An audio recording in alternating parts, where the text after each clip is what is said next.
नांदेड़ शुमाली assembly हलके से शिवसेना के बागी एमएलए बालाजी कल्याणकर के खिलाफ पार्टी कारकुनान में गुस्सा बढ़ता जा रहा है। बालाजी कल्याणकर एकनाथ शिंदे के उस बागी गुट में शामिल हो गए हैं जो महाविकास अघाड़ी हुकूमत को गिराने और बीजेपी के साथ इत्तेहादी हुकूमत बनाने की कोशिश कर रहा है। बालाजी कल्याणकर की बगावत की वजह से नांदेड़ में शिवसेना की छवि बुरी तरह से खराब हो रही है और लोगों के दिलों में पार्टी की कद्र कीमत गिर रही है। यही वजह है कि 2 दिन कबल शिवसेना के मकामी जिम्मेदारान ने एक प्रेस कॉन्फ्रेंस लेकर बालाजी कल्याणकर को यह इंतबा दिया था कि वो अपनी बगावत से बाज आ जाए और वजीर आला उद्धव ठाकरे से रुजू होकर उनसे माफी मांग ले। 2 दिन की मोहलत खत्म हो गई है। बालाजी कल्याणकर ने अभी तक अपना मौक़िफ़ बदला नहीं है, जिसकी वजह से आज शिव सैनिकों का गुस्सा टूट पड़ा। शिव सैनिकों ने सड़कों पर उतरकर बालाजी कल्याणकर के खिलाफ जमकर नारेबाजी की। बालाजी कल्याणकर और एकनाथ शिंदे के अलामती मुजस्समे बनाकर उन्हें नजर आतिश किया गया। उनकी तस्वीर पर चप्पल बरसाए गए। देगलू नाका चौरस्ते पर किए गए एहतजाजी मुजाहरे के दौरान बालाजी कल्याणकर के खिलाफ जमकर नारेबाजी की गई। पार्टी आला कमान से उनकी रुकनियत मनसूख करने का मुतालबा किया गया। मुश्तइल एहतजाजी मुजाहिरीन पर काबू पाने के लिए पुलिस को मुदाखलत करनी पड़ी। पुलिस वहां पहुंचकर मुजाहिरीन को हिरासत में लिया और उन्हें इतवारा पुलिस स्टेशन ले जाकर ज़ाब्ते की कार्रवाई पूरी करने के बाद उन्हें पाबंद करके छोड़ दिया गया।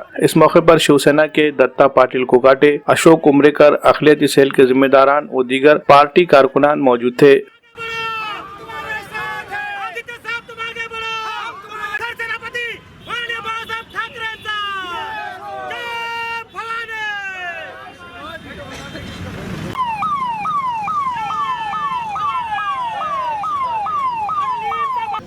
वंदनीय बाळासाहेब ठाकरे यांच्या शिवसेनेला आज जे भगदाड पडलेलं आहे ते भगदाड ह्या गद्दार जे शिवसेनेतून आमदार निवडून आलेले एकनाथ शिंदे साहेबांच्या समर्थकामध्ये जे गेलेले आहेत त्यांचा निषेध म्हणून खाजाभाई हे मागच्या 4-5 दिवसापासून त्यांनी व्याकुळ झाले होते की आमदाराचं ऑफिस फोडायचं, आमदाराचा पुतळा जाळायचा। आज त्यांच्या त्या मागणीला आज जिल्हा प्रमुख साहेब, समन्वयक, जिल्हा समन्वयक धोंडूदादा पाटील यांच्या माध्यमातून आज ते साकार झालेलं आहे आणि आज देगलूर नाक्यामध्ये आम्ही त्या सर्व गद्दारांचं, बालाजी कल्याणकरपासून तर शिंदे समर्थक जेवढे सुद्धा गद्दार आहे शिवसेनेशी एकनिष्ठ न राहता गद्दारी केलेत पैशापोटी, त्यांचे पुतळे जाळून त्याला जोडे मारून आज त्याचं दहन करण्यात आलेलं आहे, त्याचा पुतळा जाळण्यात आलेला आहे।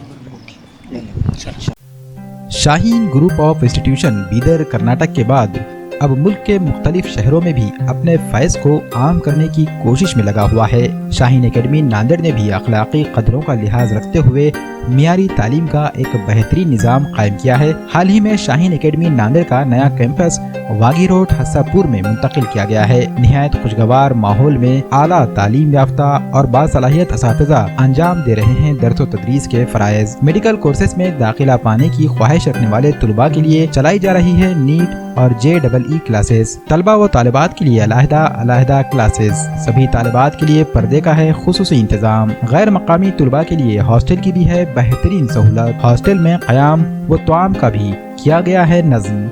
मकामी तलबा के लिए ट्रांसपोर्टेशन का भी किया गया है नज़्म। AICU की मदद से तलबा के लिए मुश्किल लगने वाले सवालात को भी किया जाता है हल।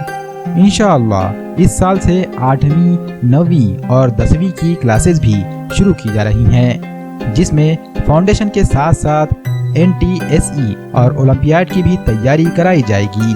वाजिबी फीस पर दाखिलों का सिलसिला जारी है। महदूद निशस्तें, जल्द राब्ता करें। Shaheen academy, वागी road, हस्सापुर, Nanded.